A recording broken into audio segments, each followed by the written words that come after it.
मेहनत कर पड़ता है जी जान से तपना, तभी पूरा होता है एक बढ़िया नौकरी पाने का सपना। आज बात करेंगे ड्रीम जॉब ड्रीम कंपनी में कैसे मिले। 10 पॉइंट दूंगा, 10 पॉइंट स्टेप वाइज दूंगा। मैं Vivek Bindra, founder and CEO बड़ा बिजनेस डॉट कॉम। उससे पहले 3 सिनेरियो समझिएगा। पहला सिनेरियो, जो काम करने में आपको बहुत मजा आता है और आपको अच्छे से करना भी आता है, लेकिन अगर उसके पैसे अच्छे नहीं मिले आपको तो आप जिंदगी भर गरीब रह जाएंगे। दूसरा सिनेरियो लेते हैं, जो काम करना आपको अच्छे से आता है, उसके पैसे भी मिलते हैं, लेकिन आपको प्यार नहीं है उस काम से, आपको मन नहीं करता वो काम करने को, तो आप जिंदगी भर बोर होंगे। और तीसरा सिनेरियो, जिस काम से आपको प्यार तो है, बाजार में उसकी तनख्वाह भी मिलती है, लेकिन आपको करना अच्छे से आता नहीं है, तो फिर आपको नौकरी नहीं, वो तो खाली एक सपना है, वो ड्रीम जॉब नहीं है, खाली ड्रीम है। सो बात समझते हैं कि 10 पॉइंट क्या किया जाए, एक अच्छे से आपको जॉब कैसे मिले। पहले जिस कंपनी में आप जॉब चाहते हैं, पहला पॉइंट है उस कंपनी के बारे में रिसर्च करो। उस कंपनी का विजन, मिशन, उसकी लीडरशिप, उसके माइलस्टोन्स, उस कंपनी के बारे में पढ़ लिख लो वहां रिज्यूमे भेजते वक्त।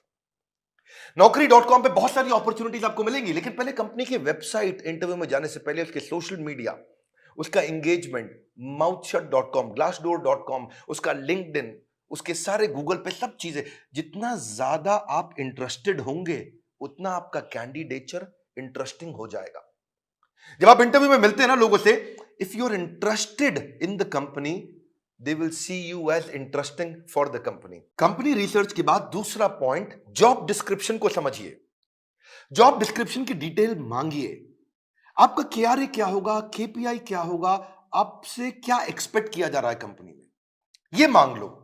अगर ये समझ में आ जाए कि कंपनी आपसे चाहती क्या है, करवाना क्या चाहती है, जॉब का डिस्क्रिप्शन, आपका केआरए की रिस्पॉन्सिबिलिटी एरिया, आपका केपीआई की परफॉर्मेंस इंडिकेटर, आपसे क्या एक्सपेक्ट किया जा रहा है इस रोल में, अगर वो मिल जाएगा तो पूरा ग्रिप आ जाएगा आपका इंटरव्यू में। तीसरा, अब जो इंटरव्यू लेने वाला है उसकी डिटेल निकालो। एचआर से जब आप बात करेंगे, पूछेगा आपका इंटरव्यू कौन लेंगे, उस इंटरव्यूअर का अगर आपको नाम मिल जाता है तो लिंक्डइन पे उसका प्रोफाइल खोल लीजिए।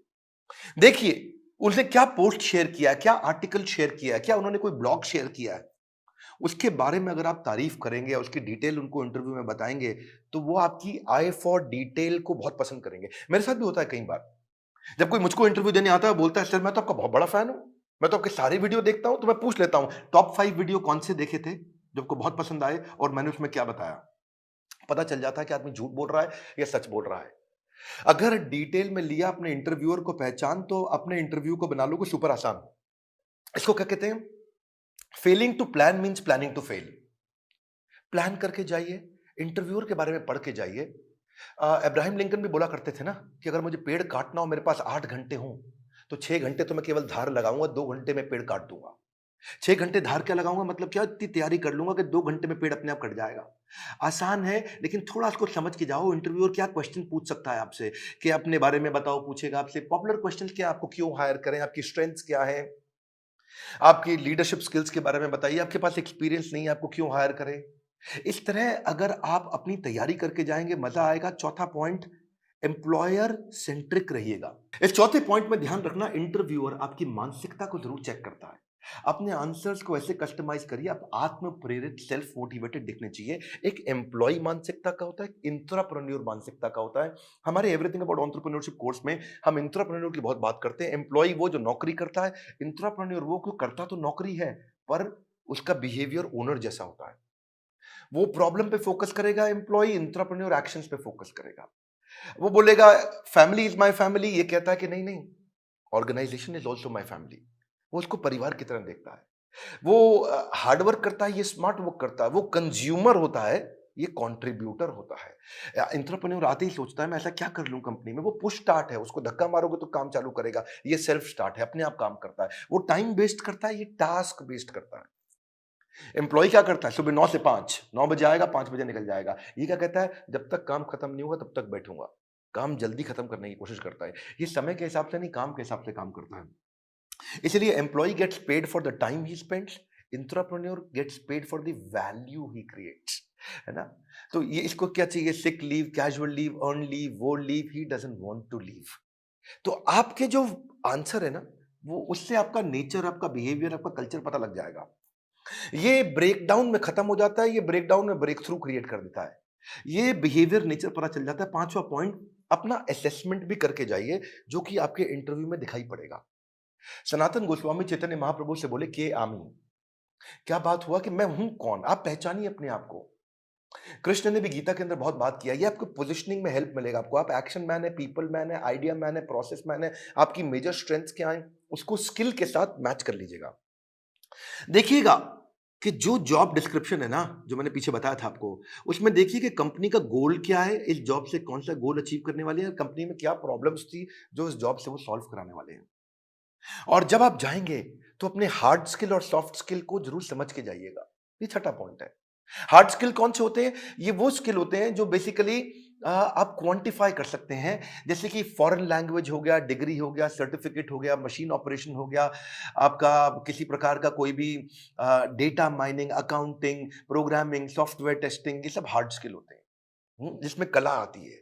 जैसे फाइनेंस के अंदर बजटिंग, बिजनेस प्लानिंग होता है या प्रोडक्ट डेवलपमेंट होता है। लेकिन सॉफ्ट स्किल कौन से? बातचीत कैसे करते हो, आपका टीम वर्क कैसा है, आप डिसीजन ले पाते हो नहीं, लीडरशिप है कि नहीं, मोटिवेटेड रहते हो कि नहीं, सुनते हो ध्यान से कि नहीं, पीपल स्किल है कि नहीं, इंटरपर्सनल फ्लेक्सिबिलिटी, टाइम मैनेजमेंट, ये सारे सॉफ्ट स्किल है। उस तरफ हार्ड स्किल है। तो पहले से ही चेक करके जाइए, क्योंकि आपका see he who speaks without attentive ear is mute. क्या मतलब हुआ? जो बिना सुने बोलता रहता है, बोलता रहता है, जो बिना सुने बोलता रहता है, वो सबसे बड़ा गूंगा होता है। उसके बोलने का कोई फायदा नहीं है। इसलिए आपकी कम्युनिकेशन में सुनिए ध्यान से कि वो क्या डिमांड है आपसे।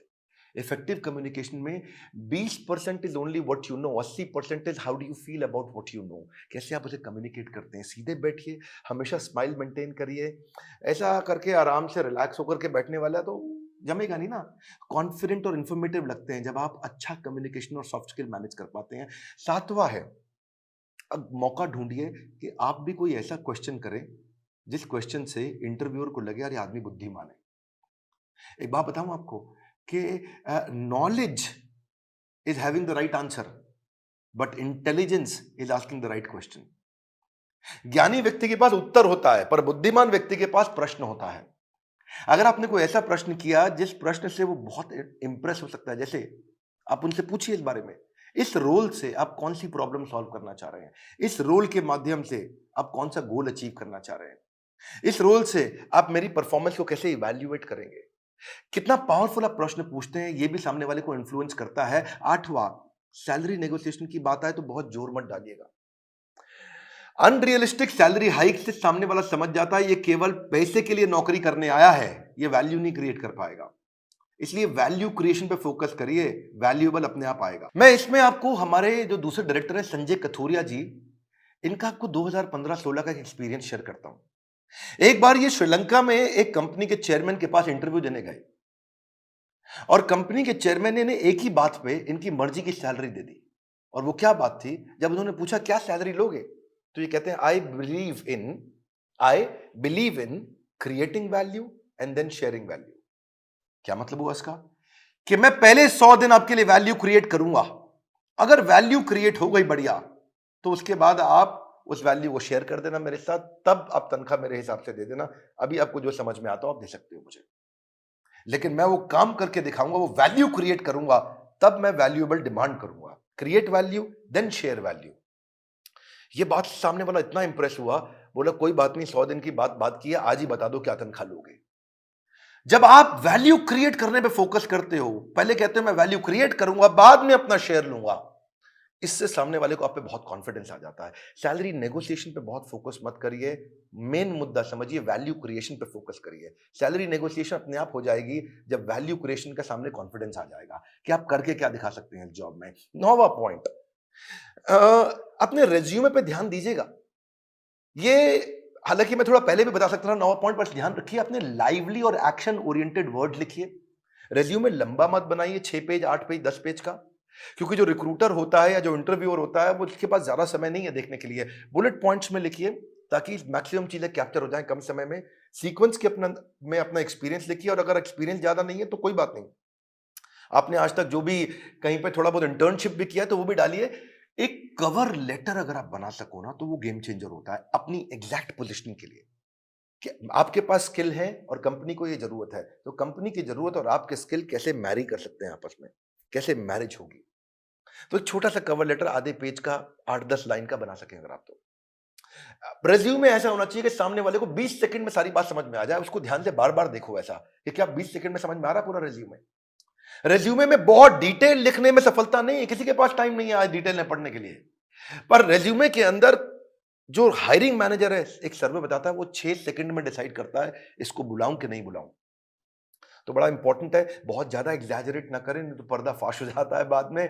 बोल्ड और क्लियर और इंपॉर्टेंट अचीवमेंट को साफ साफ तरीके से बता सकें। उसी के अंदर एक रेफरेंस लिस्ट भी डाल दें जो आपकी integrity, work, decision making, punctuality, flexibility के बारे में कोई रेफरेंस पुरानी कंपनी के या कोई बड़े लोग ऐसे हैं जो आपके बारे में कहने को तैयार हो तो नीचे लिख भी दीजिए कि ये आपको आपके बारे में ये रेफरेंस, मतलब किसी और व्यक्ति, कोई और व्यक्ति भी आपकी तारीफ करने को तैयार है तो उसका नाम, उसकी डेजिग्नेशन, उसका फोन नंबर लिख दीजिए। इससे भी कॉन्फिडेंस आता है। और फिर भी अगर इंटरव्यू में आप जा ही नहीं पा रहे, आपको इंटरव्यू मिल नहीं रहे हैं, तो हो सकता है कि आप अच्छी जॉब साइट्स पे नहीं हो। मार्केट में धक्के नहीं खाने पड़ेंगे अगर आप अच्छी जॉब साइट्स पे जाओगे। इसमें आपको फ्री ऑफ कॉस्ट बहुत सारी अपॉर्चुनिटी मिल जाती है, ऑटो नोटिफिकेशंस मिल जाते हैं, अपने आप नोटिफिकेशन आते रहते हैं, एम्प्लॉयर खुद ही आपके पास आ जाता है अगर आप अच्छी जॉब साइट्स पे जाते हो। इसमें प्रीमियम सर्विसेज भी होती हैं। बड़ी पॉपुलर जॉब साइट्स में shine.com, naukri.com, Times Ascent, Times Job और मॉन्स्टर है। लेकिन अगर आप नए हैं तो freshers world, fresherslive.com, Internshala, internship पे काम कराती है, या freelancer.com, indeed.com। अगर आप नए हैं तो इन पे जाइए। बेरोजगार खेल रहे हैं स्मार्टफोन पर ताश, ये वीडियो उनको शेयर करें, दिशा मिल सकती है बड़ी खास।